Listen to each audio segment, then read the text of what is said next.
جزاک اللہ احسن الجزاء۔ اب تک ہم لوگ فضیلت الشیخ سے شاہ ولی اللہ عمری حفظہ اللہ امیر ذیلی جمعیت اہل حدیث میسور و منڈیا کی زبانی اہل حدیث کی دعوت پر بے شمار باتیں سماعت فرما رہے تھے۔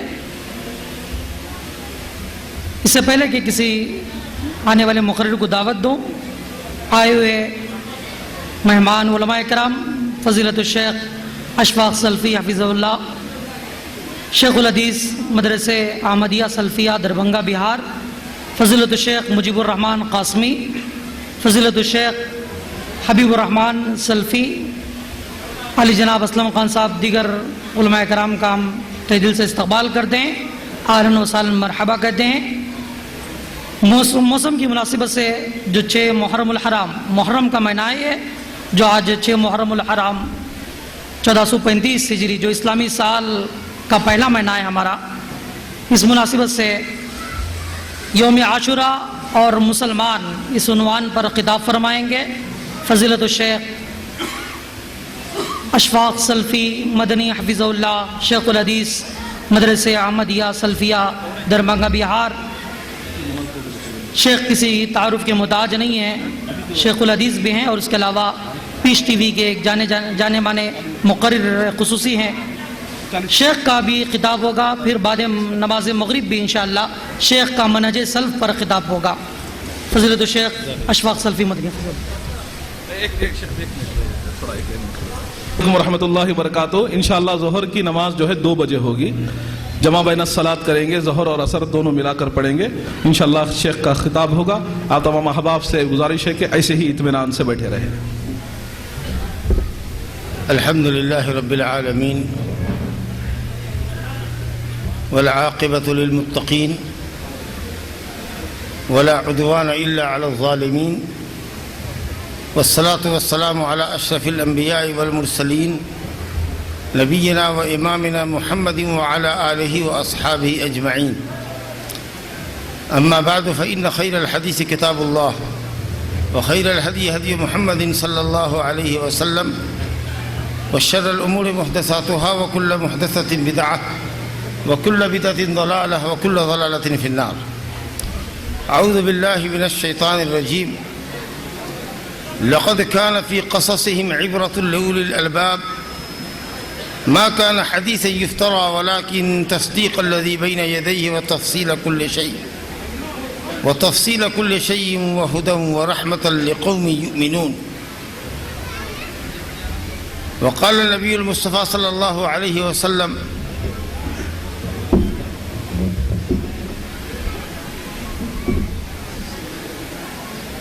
من لطم الخدود وشق الجيوب ودعا بدعوى الجاهلية ليس منا من شق الجيوب ولطم الخدود ودعا بدعوى الجاهلية أو كما قال صلى الله عليه وسلم۔ صدر کانفرنس علماء کرام، محترم و معزز شرکائے اجلاس، حضرات و خواتین، اللہ سبحانہ و تعالی نے قرآن کریم میں متعدد انبیاء کرام کے واقعات کو بیان کیا ہے۔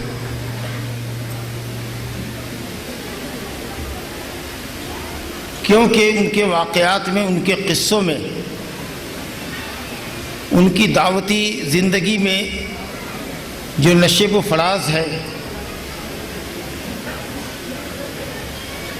ان واقعات کے اندر ہمارے لیے عبرت اور بیش قیمتی نصیحت ہے۔ رب العالمین سورہ یوسف آیت نمبر 111 جو سورہ یوسف کی آخری آیت ہے، اس میں فرماتا ہے لقد كان في قصصهم عبرة لأولي الألباب۔ انبیاء کرام کے واقعات میں عقل مندوں کے لیے عبرت۔ ما كان حدیثا یفترا، یہ قرآن مجید گڑھی ہوئی بات نہیں ہے، ولیکن تصدیق الذی بین یدیہ، یہ اللہ کا کلام ہے جو اگلی آسمانی کتابوں کی تصدیق کرتا ہے۔ وتفصیل کل شیء، اور دن کے ہر معاملے کو کھول کھول کر بیان کرتا ہے۔ وہدی ورحمۃ لقوم یؤمنون، اور ایمانداروں کے لیے یہ سراپا ہدایت اور رحمت ہے۔ قرآن مجید میں جن انبیاء کرام کے واقعات بیان کیے گئے ہیں ان میں سب سے زیادہ تکرار کے ساتھ اور تفصیل کے ساتھ جس نبی کے واقعے کو بیان کیا گیا ہے وہ نبی حضرت موسیٰ ابن عمران کلیم الرحمن علیہ وعلی نبینا افضل الصلاۃ والسلام کی ذات گرامی ہے۔ حضرت موسیٰ علیہ السلام کا واقعہ تفصیل کے ساتھ متعدد مرتبہ آیا ہے۔ انبیاء بنی اسرائیل میں سب سے بڑے اور سب سے جلیل القدر پیغمبر حضرت موسیٰ علیہ السلام ہیں، اور قرآن مجید سے پہلے تمام نازل کردہ آسمانی کتابوں میں سب سے اہم اور محترم بالشان عظیم الشان کتاب توریت ہے، اور حضرت موسیٰ علیہ السلام کی دعوتی زندگی بھی بڑے نشیب و فراز سے گزری ہے، اور ان کو بھی فرعون سے واسطہ پڑا تھا، اور حضرت موسیٰ علیہ السلام نے نہایت پامردی سے، استقلال سے، صبر و استقامت سے فرعون کا اور فرعون کے فتنوں کا مقابلہ کیا، اور قوم بنی اسرائیل جو اپنی ہر درمی اور ضد کی وجہ سے مشہور تھی اس قوم کو ڈیل کیا، اور حضرت موسیٰ علیہ السلام کے ماننے والے بھی حضرت محمد صلی اللہ علیہ وسلم کے ماننے والے امت محمدیہ کے افراد کے علاوہ تمام امتوں میں سب سے زیادہ حضرت موسیٰ کے ماننے والے۔ یہ کچھ چیزیں میں نے اس لیے آپ کے سامنے ذکر کی کہ حضرت موسیٰ علیہ السلام کی دعوتی زندگی، ان پر نازل ہونے والی کتاب، ان کے ماننے والوں کی کثیر تعداد اور توریت کی جامعیت، یہ سب چیزیں محمد صلی اللہ علیہ وسلم کی دعوتی زندگی سے بہت میل کھاتی، دونوں میں بہت سی قدریں مشترک ہیں۔ توریت کے بعد سب سے اہم کتاب جو اتری ہے، جو توریت سمیت تمام آسمانی کتابوں پر مقدم ہے، وہ تمام آسمانی کتابوں کی تعلیمات، اہم تعلیمات کی جامع ہے، وہ قرآن مجید ہے۔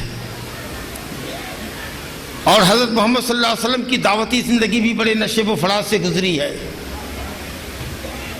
اور جس طریقے سے فرعون وقت سے حضرت موسیٰ علیہ السلام کو واسطہ تھا، مکے میں اس امت کے فرعون ابو جہل سے نبی صلی اللہ علیہ وسلم کا بھی واسطہ تھا، اور اللہ سبحانہ و تعالیٰ کے نبیوں اور رسولوں میں سب سے زیادہ جس نبی کی امتی کی تعداد ہوگی وہ محمد صلی اللہ علیہ وسلم ہے، اور ان کے بعد اگر کسی نبی کی امتوں کی تعداد سب سے زیادہ، کسی نبی کی امتی کی تعداد سب سے زیادہ ہے تو وہ قوم موسیٰ علیہ السلام۔ چنانچہ صحیح ہے میں روایت ہے کہ نبی صلی اللہ علیہ وسلم کے سامنے امتوں کا پیش کیا گیا، عرضت علی الامم، مجھ پر امتیں پیش کی گئیں، تو ایک نبی ایسا آیا جس کے ساتھ ایک جماعت تھی، 10 آدمی صرف ماننے والے تھے، اور ایک نبی آیا جس کے ساتھ 2 ماننے والے تھے، اور ایک نبی ایسا بھی آیا جس کے ساتھ کوئی بھی نہیں تھا۔ اس سے ثابت یہ مقصود کرنا ہے کہ حق وہ ہے جو دلیل سے پہچانا جائے، جس چیز پر قرآن اور حدیث کی دلیل ہو وہی حق ہے، چاہے اس کا ماننے والا ایک کیوں نہ ہو، اور اس کے مقابلے میں 99% لوگ جو دلیل سے خالی ہے، چاہے وہ 99% کیوں نہ ہو، وہ ناحق ہے، وہ باطل ہے۔ حق کا معیار کثرت اور قلت نہیں ہے، میجورٹی اور مائنورٹی نہیں ہے حق کا معیار، حق کا معیار دلیل ہے۔ حق دلیل سے پہچانا جاتا ہے، ماننے والوں کی کثرت اور قلت سے نہیں۔ اگر ایسا ہوتا تو وہ نبی جس کے ماننے والے صرف 2 تھے، 10 تھے، 1 تھے، سینکڑوں سال کی دعوتی زندگی کے بعد بھی جس کے ماننے والے فالوورز 2، 4، 10 رہے ہوں، کیا آپ یہ کہہ سکتے ہیں کہ ان کی بڑی تعداد، ان کے زمانے کے لوگوں کی تعداد حق پہ تھی کیونکہ وہ میجورٹی میں تھے؟ نہیں، وہی نبی جس کے ساتھ کوئی بھی نہیں تھا وہی حق پر تھا، چاہے تنہائی کیوں نہ تھا۔ بہرحال اسی درمیان میں ایک امت پیش کی گئی جس سے پورا آسمان کا کنارہ بھر گیا، تو میں نے کہا کہ یہ میری امت ہوگی. آپ سے کہا گیا نہیں، یہ موسیٰ علیہ السلام کی امت ہے. معلوم ہوا کہ موسیٰ علیہ السلام کے ماننے والے بہت زیادہ ہیں. اس کے بعد اتنا ہی بڑا لشکر یا اس سے بھی بڑا لشکر پیش کیا گیا آسمان کے کنارے پر. کہا گیا یہ آپ کے امتی ہیں اور ان میں 70,000 ایسے ہیں جو بلا حساب و کتاب کے بغیر عذاب کے جنت میں داخل ہوں گے. حدیث ہے کہ میں نے کہا اللہ تعالیٰ میری امت قیامت تک کے لیے میں نبی بنایا گیا ہوں، 70,000 صرف جنت میں بلا حساب و کتاب جائے، یہ تعداد تو بہت کم ہے. تو رب العالمین نے مجھ پر فضل فرمایا کہ ہر 1000 کے ساتھ 70,000، تو 70,000 کو 70,000 سے ملٹیپلائی کیجئے تو جو بڑی تعداد نکلے گی انشاءاللہ وہ امت مسلمہ کی ان افراد کی ہوگی جنہوں نے اللہ سبحانہ وتعالیٰ کی توحید کو پکا کیا ہوگا اور بلا شرکت غیر اللہ سبحانہ وتعالیٰ کی بندگی کی ہوگی اور نبی صلی اللہ علیہ وسلم کی خالص پیروی کی ہوگی. وہ لوگ چاہے جس ملک کے ہوں، جس برادری کے ہوں، نبی صلی اللہ علیہ وسلم پر ایمان لانے والے، اللہ کی توحید کو پکا کرنے والے لوگ ایسے ہوں گے جو بلا حساب و کتاب جنت میں داخل ہوں گے. مجھے یہ گفتگو آپ کے سامنے ضمن لانی پڑی. اصل معاملہ یہ تھا حضرت موسیٰ علیہ السلام کے ماننے والے بہت زیادہ ہیں، ان کے تعلق سے یہ بات آپ سے کر رہا تھا. دیکھیے ان کا واسطہ تھا فرعون سے، جو وقت کا بہت بڑا سرکش تھا، جو یہ لوگوں سے کہتا تھا کہ میں ہی تمہارا رب ہوں، مجھ سے بڑا کوئی رب نہیں ہے. اور حضرت یعقوب علیہ السلام جو اللہ کے برگزیدہ نبی تھے، حضرت ابراہیم خلیل اللہ علیہ وعلیٰ نبینا افضل الصلاۃ کے پوتے تھے، تو حضرت یعقوب کا لقب تھا اسرائیل. ان کے اولاد کو بنی اسرائیل کہتے ہیں. بنی اسرائیل کو یعنی نبیوں کی اولاد کو فرعون نے غلام بنا رکھا تھا، اور فرعون کی غلامی سے بچانے کے لیے حضرت موسیٰ علیہ السلام نے فرعون کے پاس حضرت موسیٰ علیہ السلام کو اللہ تعالیٰ نے نبی بنا کر بھیجا. بہرحال حضرت موسیٰ علیہ السلام کے واقعات کو اگر آپ غور کیجئے گا تو اس میں جو چیز کھل کر سامنے آتی ہے وہ یہ کہ اللہ رب العالمین حق کو باطل پر غلبہ نصیب فرماتا ہے. پورے واقعے کا نچوڑ یہ ہے، موسیٰ اور فرعون کے لمبے واقعے کا نچوڑ یہ ہے کہ اللہ رب العالمین حق کو باطل پر غالب کر کے رہتا ہے، اور اللہ پر ایمان لانے والے چاہے کتنے ہی کمزور کیوں نہ ہوں، اگر ثبات قدمی کے ساتھ پورے یقین کے ساتھ اگر حق پر جمے رہتے ہیں تو انجام کار فائنلی جیت انہی کی ہوتی ہے اور بہتر انجام ان ایمان والوں کے ہاتھ لگتا ہے. چاہے باطل کے پاس جتنی ہی طاقت کیوں نہ ہو، باطل قوت مادی طاقت کے اعتبار سے کتنے ہی غالب کیوں نہ ہوں، اور ایمان والے مادی طاقت کے اعتبار سے کتنے کمزور ہی کیوں نہ ہوں، لیکن صبر و استقامت کے نتیجے میں، دین پر ثابت قدمی کے نتیجے میں اللہ رب العالمین ایمان والوں کو غلبہ نصیب فرماتا ہے. یہ پورا واقعہ ہے. اب یہ فرعون جس کو اللہ رب العالمین نے بڑی قوت دی تھی، ملک مصر کا بادشاہ تھا، بڑی فوج تھی، بڑی دولت تھی، اس کو بھی یہ ڈر تھا، چونکہ باطل پر تھا اس لیے اس کو ڈر تھا کہ جس قوم کو بنی اسرائیل کو ہم نے غلام بنایا ہے کہیں ایسا نہ ہو کہ ہمارے دشمن کے ہاتھوں حق غالب آ جائے اور ہمارے باطل کا طلسم ٹوٹ جائے. چنانچہ اس فرعون نے اپنے پروٹیکشن کے لیے، اپنی حکومت کو بچانے کے لیے جو بھی احتیاطی تدابیر ہو سکتی تھی وہ احتیاطی تدابیر اس نے کر رکھی تھی. وہ بنی اسرائیل جس کو غلام بنائے ہوا تھا، اس غلام قوم کو کبھی پنپنے دینا نہیں چاہتا تھا، کبھی تعلیم کے میدان میں آگے جانے نہیں دینا چاہتا تھا، ہمیشہ ہلکا پھلکا سمجھتا تھا، اس کو دبا کر رکھتا تھا کہ کہیں یہ ہمارے مخالفین اگر پولیٹیکلی یا اکونومیکلی یا ایجوکیشنلی اگر یہ آگے بڑھ گئے، ڈیولپ کر گئے تو ہماری حکومت ختم ہو جائے گی. یہ فرعونی مزاج ہوتا ہے کہ وہ دبے کچلے لوگوں کو دبا کے رکھتا ہے، اس کو پنپنے نہیں دیتا، اس کو اٹھاتا نہیں ہے کہ یہ دبے رہیں گے تو ہم ان پر حکومت کرتے رہیں گے. چنانچہ ایک تو یہ کہ اس نے اپنے مخالف کو ہلکا سمجھا، دبا کے رکھا، اور دوسرا یہ حکم اس نے ظالمانہ آرڈر جاری کر دیا کہ بنی اسرائیل کے لڑکوں کو قتل کیا جائے اور ان کی بیٹیوں کو زندہ چھوڑا جائے، تاکہ جب ان کے پاس بچے نہیں رہیں گے تو غلام قوم ہے، ان کی بیٹیوں سے وہ کام لیں گے جو مرد کیا کرتے تھے. نہایت ذلیل حرکتیں ان کے ساتھ کریں گے، اور ظاہر ہے کہ یہ شرم سے یہ قوم کبھی سر نہیں اٹھائے گی۔ ہم کھیتوں میں ہل جوتنے کا کام اور کنویں سے پانی نکالنے کا کام اور وہ سارے کام محنت کے جو مرد کیا کرتے ہیں وہ بنی اسرائیل کی بیٹیوں سے لیا کریں گے۔ اللہ کی مرضی دیکھیے، اللہ کی مشیت نافذ ہو کے رہتی ہے، اللہ کی قدرت ہر شے پر غالب ہو کر رہتی ہے۔ ایسے ہی سنگین حالات میں حضرت موسیٰ علیہ السلام پیدا ہوئے اور اللہ نے ان کو قتل ہونے سے بچایا، اور پھر طرفہ تماشا یہ قدرت کا ہاتھ دیکھیے کتنا لمبا ہوتا ہے۔ جو فرعون بنی اسرائیل کے بچوں کو قتل کر رہا تھا اسی کے گھر میں حضرت موسیٰ علیہ السلام کی پرورش ہوتی ہے، یہاں تک کہ پل بڑھ کر کے حضرت موسیٰ علیہ السلام بڑے ہو گئے، بالغ ہو گئے، جوان ہو گئے۔ ایک دن ایسا ہوا کہ مصر کا اصلی باشندہ جس کو قبطی کہتے ہیں وہ ایک اسرائیلی پر جو حضرت موسیٰ علیہ السلام کی قوم تھی اس پر ظلم کر رہا تھا، مار رہا تھا۔ چنانچہ اس نے موسیٰ علیہ السلام کو سے فریاد کی، فَاسْتَغَاثَهُ الَّذِي مِنْ شِيعَتِهِ عَلَى الَّذِي مِنْ عَدُوِّهِ سورہ القصص میں واقعے کی تفصیل آئی ہے۔ اسرائیلی نے کہا کہ اے موسیٰ مجھے بچاؤ، یہ مصری یہ قبطی مجھے مار رہا ہے۔ موسیٰ علیہ السلام نے اس قبطی کو ایک گھوسا لگایا اور اس گھوسے پر اس کا کام تمام ہو گیا، وہ مر گیا۔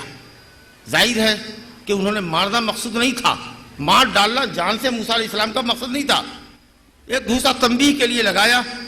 یہ شبہ عمد ہمارے ہاں علماء کی اصطلاح میں شبہ عمد کہلاتا ہے کہ مارنے والا ارادہ سے مارے لیکن ایسی چیز سے نہ مارے کہ آدمی عام طریقے سے موسٹلی اس میں قتل ہو جاتا ہے، ایسی بات نہیں۔ گھوسا سے کوئی کسی کو مارے تو اس میں جنرلی آدمی مرتا نہیں ہے، تو یہ شبہ عمد ہوا، مارا ارادے سے لیکن دھاردار چیز سے نہیں مارا یا ایسے ہتھیار سے نہیں مارا کہ آدمی اس میں مر جاتا ہے۔ بہرحال وہ آدمی مر گیا۔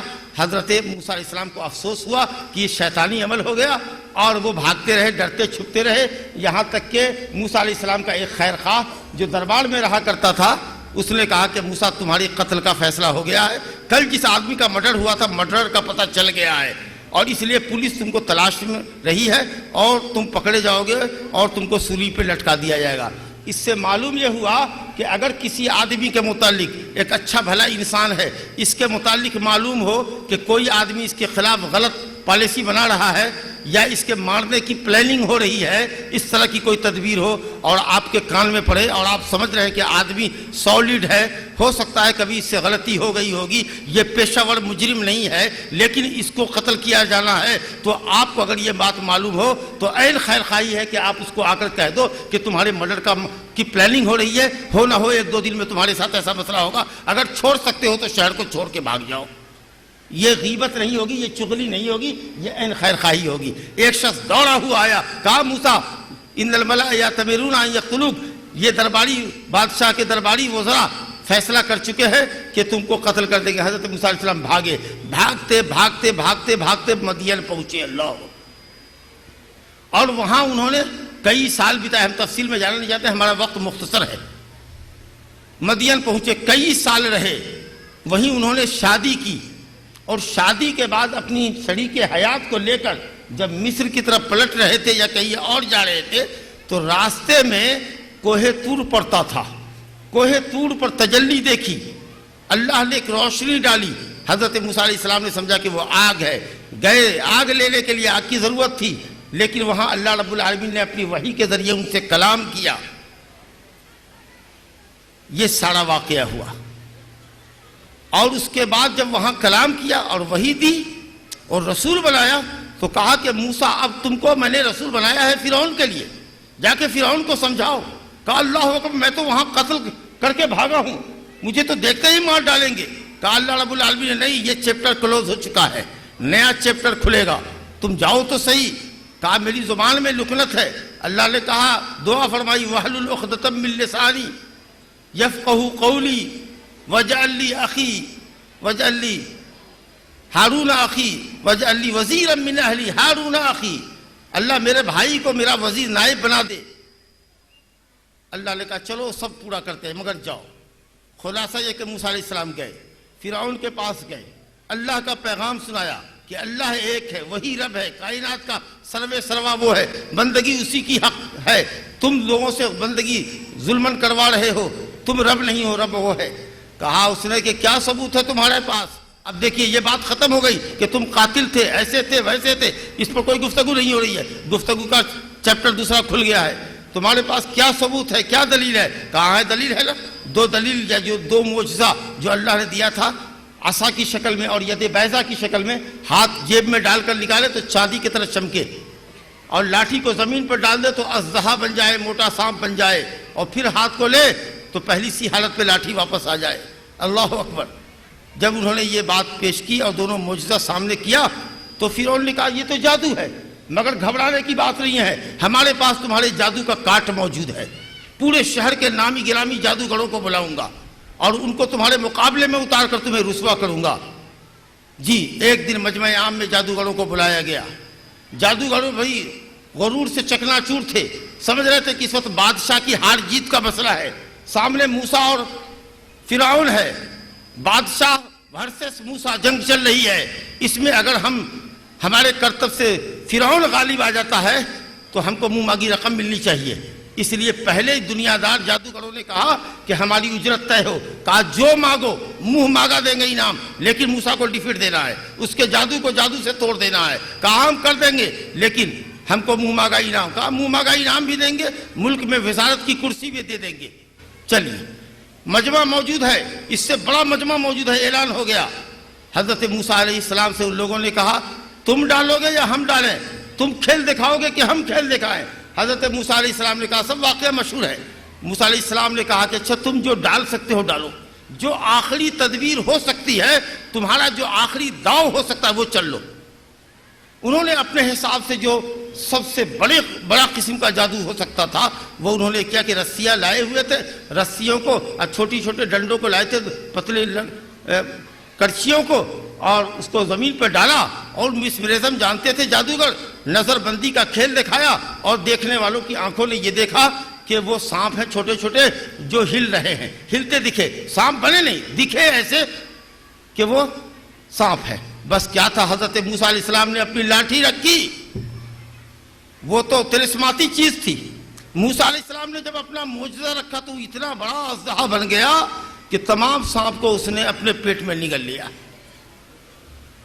اللہ اکبر، اتنا دیکھنا تھا یہ منظر کہ جادوگر فوراً سر کو سجدے میں جھکا لے گئے اور سر کو سجدے میں ڈالا اور کہا کہ ہم حضرت موسیٰ اور ہارون کے رب پر ایمان لے آئے۔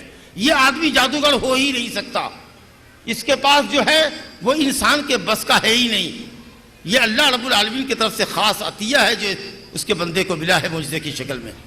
اب تو سوچو کہ اس لاٹھی نے، موسیٰ کی اس لاٹھی نے فرعون کی پوری سلطنت میں بھونچال پیدا کر دیا۔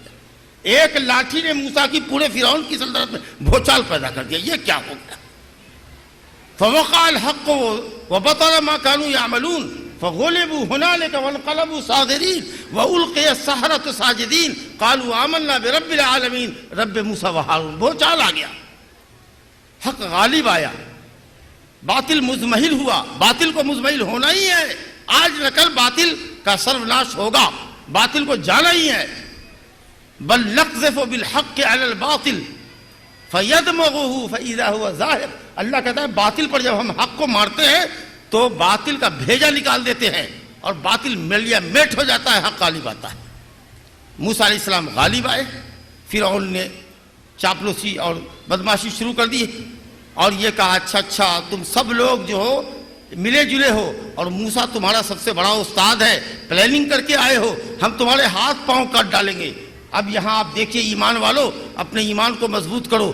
یہی فرعون کے نام چین جادوگر جو ایمان سے پہلے جادو کا کرتب دکھانے کے لیے حضرت موسیٰ کا مقابلہ کرنے کے لیے فرعون سے منہ مانگی رقم مانگ رہے تھے، اب جب مسلمان ہو گئے، مومن ہو گئے اور حضرت موسیٰ کی رسالت پر ایمان لے آئے تو فرعون کی دھمکی بھی کارگر نہیں ہوئی۔ کہا فقض ما انت قاض انما تقضی هذه الحیات الدنیا، تم کو جو فرعون کرنا ہے کر لو، تم کیا کر سکتے ہو، زیادہ سے زیادہ ہماری زندگی لے سکتے ہو، لے لو، شاید اللہ تعالیٰ ہمارے گناہوں کو بخش دے، اور تم نے ایک نبی حق کے مقابلے کے لیے جو ہم کو مجبور کیا، ہمارے اس عظیم گناہ کو اللہ رب العالمین معاف کر دے۔ تم اگر قتل کر دو تو ہمیں خوشی ہوگی، لیکن ہم ایمان سے پھرنے والے نہیں ہیں۔ یہ ہے مومن کا ایمان. جب ایمان دل میں بیٹھ جاتا ہے تو جتنی ہی تکلیف اس کو پہنچائی جائے ایمان کی خاطر وہ اپنے ایمان سے نہیں پھرتا, کیونکہ اس کو ایمان کی مٹھاس لگ جاتی ہے. آگ میں ڈالا جانا پسند ہے, لیکن کفر کرنا ایمان لانے کے بعد, توحید کی راہ پر آنے کے بعد شرک کی راہ پر پلٹنا اس کو پسند نہیں ہے. آگ میں ڈالا جانا پسند ہے, ڈال سکتے ہو تو آگ میں ڈال دو, جسم کے ٹکڑے ٹکڑے کر دو, لیکن ہم سے یہ نہ ہو سکے گا کہ ایمان کی حقیقت کو سمجھنے کے بعد, اللہ رسول پر ایمان لے آنے کے بعد پھر ہم کفر کا کلمہ پڑھیں. ایسا نہیں ہو سکتا. اب تو یہاں ظلم اور زیادتی اور حد سے آگے بڑھ گئی. ایک دن موقع پا کر حضرت موسیٰ علیہ السلام اپنے ماننے والوں کو لے کر بھاگے, اور فرعون کو جب معلوم ہوا کہ موسیٰ اپنے ماننے والوں کو لے کر بھاگ گئے, ہمارے غلام قوم بھاگ گئی ہماری, تو غصے سے آپے سے باہر ہو گیا. اس نے تمام لشکر کو آواز دی, کہا پیچھا کرو, اور پیچھا کرتے کرتے پکڑ میں آ جائیں گے. اب دیکھیے یہاں حضرت موسیٰ علیہ السلام کے ساتھ جو مومنین تھے ان کی حالت تو بہت پتلی ہو رہی تھی. آگے سمندر ہے اور پیچھے فرعون کا لشکر ہے. کہا موسیٰ کہاں لے آئے, ہم کو پھنسا دیا. آگے سمندر ہے, پیچھے لشکر ہے. اللہ اکبر. حضرت موسیٰ نکلے تھے اللہ کے حکم سے, کہا نہیں گھبراؤ نہیں. فلما تراءى الجمعان قال اصحاب موسیٰ انا لمدرکون قال کلا کلا ان معی ربی سیہدین. کہا موسیٰ کدھر پھنسایا تم نے؟ جب لشکروں نے لشکروں کو دیکھا, آگے سمندر ہے پیچھے فوج ہے, کہا ہم تو پکڑے گئے. حضرت موسیٰ نے کہا ہرگز نہیں. اللہ پر کامل یقین اور بھروسہ تھا حضرت موسیٰ علیہ السلام کو. کہا وہ ہرگز دشمنوں کے حوالے نہیں کرے گا, تم صبر کرو, تم صبر کرو, اللہ ہمارے ساتھ ہے. اللہ نے کہا لاٹھی مارو. راستے بن گئے. موسیٰ علیہ السلام کی پوری قوم اس میں داخل ہو گئی, اور خشکی کے راستے میں ادھر پوری قوم کے ساتھ موسیٰ علیہ السلام باہر نکل رہے ہیں.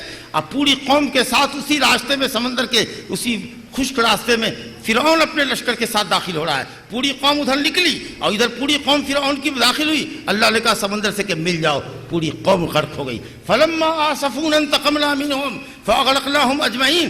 جب ان فرعونیوں نے ہم کو غصہ دلایا تو ہمارے انتقام کی آگ بھڑکی, اللہ کہتا ہے, اور ہم نے سب کو ڈبا دیا. یہ منظر دیکھو کس طریقہ سے باطل کا سروناش ہوا ہے, باطل کا خاتمہ ہوا ہے, اور موسیٰ علیہ السلام اور ان کی قوم کو اللہ رب العالمین نے نجات دی. اسی واقعے کے ساتھ یاد کیجئے, یہ ہجرت کا پہلا مہینہ ہے. ہجرت کے اس سفر کو یاد کیجئے جس میں نبی صلی اللہ علیہ وسلم اپنے یار غار سیدنا ابو بکر صدیق رضی اللہ عنہ کے ساتھ نکلے ہیں. غار ثور میں چھپے ہوئے ہیں, مشرکین باولے ہیں, پاگلوں کی طریقے سے آپ کو تلاش رہے ہیں.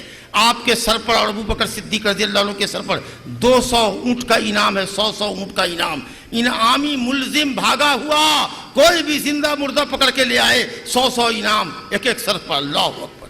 دنیا پاگل ہے, مکے کی تلاش رہی ہے, اور آپ غار میں چھپے ہوئے ہیں, اور وہ غار کے اوپر سے گزر رہے ہیں, دور دور تک دیکھ رہے ہیں. اور حضرت ابو بکر کی حالت پتلی ہو رہی ہے, غار میں چھپے ہوئے ہیں. یا رسول اللہ, اگر انہوں نے سر کو نیچے کیا, اپنے قدموں کی طرف دیکھا تو ہم پکڑے جائیں گے, اور ہمارا کیا حال ہوگا. آپ نے تسلی دی حضرت ابو بکر کو. بالکل وہی منظر ہے, آگے لشکر ہے, پیچھے لشکر ہے, آگے سمندر ہے. نبی صلی اللہ علیہ وسلم یار غار کے ساتھ غار میں چھپے ہوئے, دشمن دیکھ رہا ہے, پکڑے جائیں گے اگر قدم کی طرف دیکھا. کتنا یقین ہے اللہ کے نبی کو کہ اللہ کے کہنے پر نکلا ہوں, بالکل دشمن کے حوالے نہیں کرے گا. کہا یا ابا بکر ما ظنک باثنین اللہ ثالث. اے ابو بکر, ان دو کے متعلق تمہارا کیا خیال ہے جس کا تیسرا اللہ ہے؟ ہم دو ہیں, تیسرا ہمارا اللہ ہے. مشرکین خائب و خاسر جائیں گے, کبھی بھی ہم ان کے ہاتھ نہیں آئیں گے. اور ہاتھ نہیں آئے, اور سلامتی کے ساتھ آپ مدینہ پہنچ گئے. غور کیجئے دونوں واقعے میں کتنی مماثلت ہے. رب العالمین فرماتا ہے الا تنصروه فقد نصره الله اذ اخرجه الذين كفروا ثاني اثنين اذ هما في الغار. یاد کرو وہ دو آدمی جس کی اگر تم مدد نہیں کرو گے تو اللہ اس کی مدد کرے گا. وہ دونوں نکلے, غار میں چھپے, اللہ نے ان کے اوپر سکینت نازل کر دی, اپنے لشکر کے ذریعے ان کی مدد فرمائی, اور اس طریقے سے اللہ رب العالمین نے کفر کے کلمے کو وہاں بھی پست کیا, اور حق کے کلمے کو اللہ تعالیٰ نے غالب فرمایا. تو جیسے موسیٰ علیہ السلام کے ذریعے حق غالب آیا, فرعون اپنے لشکر کے ساتھ ڈوبا, اسی طریقہ سے محمد صلی اللہ علیہ وسلم کے ماننے والے ہجرت کر کے غالب آئے. اور یہ اس امت کا فرعون ابو لہب اور مکہ کے سورما اور دوسرے کئی 70 سورما جنگ بدر کے اندر قتل ہوئے. اور ایک وقت آیا کہ مسلمان فاتحانہ انداز میں پھر مکے میں سنہ 8 ہجری میں داخل ہوئے, اور آپ نے تمام مجرمین کو معاف فرما دیا. واقعہ مشہور ہے. میں اصل میں کہنا یہ چاہتا ہوں, اور شاید وقت بڑا مختصر ہے, میں آپ کو یہ پیغام دینا چاہتا ہوں کہ حضرت موسیٰ علیہ السلام کا یہ واقعہ جس میں حق غالب آیا ہے اور اللہ نے ظالم فرعون کو اس کے لشکر سمیت ڈبویا ہے، وہ واقعہ پیش آیا ہے عاشورہ محرم کو، محرم الحرام کی 10ویں تاریخ کو، جس کے شکرانے میں حضرت موسیٰ علیہ السلام نے روزہ رکھا۔ محمد صلی اللہ علیہ وسلم نے بھی اپنے اس نبی کی خوشی میں اپنے کو شریک کرتے ہوئے کہا کہ ہم نحن احق بموسیٰ منکم، ہم موسیٰ علیہ السلام کے بھی زیادہ حقدار ہیں کہ وہ نبی تھے، وہ ہمارے بھائی تھے، لہذا ہم بھی روزہ رکھیں گے۔ چنانچہ آپ نے روزہ رکھا۔ پتہ یہ چلا کہ اللہ رب العالمین اگر نصرت دے، غلبہ دے، اہل اسلام کو عزت دے تو انبیاء کی سنت یہ ہے کہ اللہ کے شکرانے میں روزہ رکھا جائے، نماز پڑھی جائے، صدقات و خیرات کیا جائے، نہ کہ دنیا کی قوموں کی طرح جو اپنی فتح کا جشن مناتی ہیں۔ آپ دیکھتے ہوں گے کوئی ایم ایل اے اگر بازی جیت گیا اب ڈھول نگاڑے کے ساتھ نکلتا ہے اور اس کے ساتھ ابیر و گلال کھیلتا ہے، اور راستے میں اگر کوئی آ رہا تو یہ بھی نہیں دیتا ہے شریف آدمی ہے کہ کسی کی بہو بیٹی آ رہی ہے اس کا جو پروسیس نکلتا ہے، اس کا جو پورا اس کے تام جھام کے ساتھ جو قافلہ نکلتا ہے وہ سب چیزوں کو رونقتا چلا جاتا ہے۔ وہ یہ سمجھ رہا ہے کہ ہم تو جیت گئے ہیں، ہم تو منسٹر ہونے والے ہیں، ہم تو سی ایم پی ایم ہونے والے ہیں، کون آدمی ہمارے راستے میں آئے گا؟ تو خوشی کے جشن منائے جاتے ہیں اور جشن میں حدیں پار کی جاتی ہیں۔ اور یہاں انبیائی سنت یہ ہے کہ اگر فتح اور غلبہ نصیب ہو تو اللہ تعالیٰ کے شکرانے میں نماز پڑھی جائے، سر کو سجدے میں ڈالا جائے، اللہ کے لیے روزہ رکھا جائے۔ میرے بزرگوں، دوستو، یاد رکھو حق والے چاہے کتنے ہی کمزور کیوں نہ ہوں، اگر دین پر جمے رہتے ہیں اور صبر و استقامت کا مظاہرہ کرتے ہیں اور اللہ کی مدد پر یقین رکھتے ہیں تو اللہ کی مدد ضرور آتی ہے۔ یہی بنی اسرائیل نے حضرت موسیٰ سے کہا تھا، موسیٰ کب تک ہم لوگ قتل ہوتے رہیں گے؟ کب تک فرعون کے ہاتھوں قتل ہوتے رہیں گے؟ یہ ظلم ہم پر کب تک جاری رہے گا؟ حضرت موسیٰ نے کہا قال موسیٰ لقومہ استعینوا باللہ واصبروا ان الارض للہ یورثھا من یشاء من عبادہ والعاقبۃ للتقویٰ۔ کہا صبر کرو، صبر کرو، اللہ سے مدد چاہو، زمین اللہ کی ہے، وہ اس کی حکومت تمہارے حوالے کرے گا، وہ جس بندے کو چاہتا ہے حاکم بناتا ہے۔ اگر آج کا حکمراں ظالم ہے تو کل اللہ اس ظالم کو ہٹائے گا اور دوسرے منصف کو وہ عہدہ عطا فرمائے گا۔ اور اللہ نے وہ وعدہ بھی پورا کیا کہ بنی اسرائیل کو اللہ تعالیٰ نے ملک مصر کی بادشاہت عطا فرمائی۔ تو حق یہ ہے کہ ہم مظلوم بھی اگر ہیں مسلمان تو اب آپ اگر حق پر ہیں، توحید پر ہیں، سنت کی راہ پہ لگے ہوئے ہیں تو اللہ تعالیٰ سے مدد چاہیے، آپ کی نصرت آئے گی اور اللہ تعالیٰ اسلام اور اہل اسلام کو غلبہ نصیب فرمائے گا۔ اور تیسری اور آخری بات آپ سے یہ کہنا چاہتا ہوں کہ اسی عاشورہ محرم کے اندر بدقسمتی سے، انتہائی بدقسمتی سے نواسہ رسول، جگر گوشہ رسول حضرت حسین بن علی رضی اللہ عنہما کی قتل کی مظلومانہ قتل یا ان کی شہادت کا دلدوز واقعہ بھی پیش آیا ہے، جس کے لیے کچھ لوگ تو حزن و ملال کا مظاہرہ کرتے ہیں، ماتم کرتے ہیں، اور کچھ لوگ حسین ابن علی کے قتل کا جشن مناتے ہیں، اس دن اچھے اچھے پکوان پکاتے ہیں، اچھا کھاتے ہیں۔ یہ فرقہ جو جشن مناتا ہے اور وہ فرقہ جو ماتم مناتا ہے، حقیقت یہ کہ دونوں سنت کی شاہراہ سے ہٹا ہوا ہے، سنت کی شاہراہ سے ہٹا ہوا ہے۔ عاشورہ محرم میں نبی صلی اللہ علیہ وسلم کا حکم یہ ہے کہ روزہ رکھو، 1 سال کے گناہ کا کفارہ ہوگا۔ یہ نصرت اور غلبے کا دن ہے، انبیاء سابقین کو اللہ تعالیٰ نے عزت بخشی ہے، لہذا اس کی تاریخ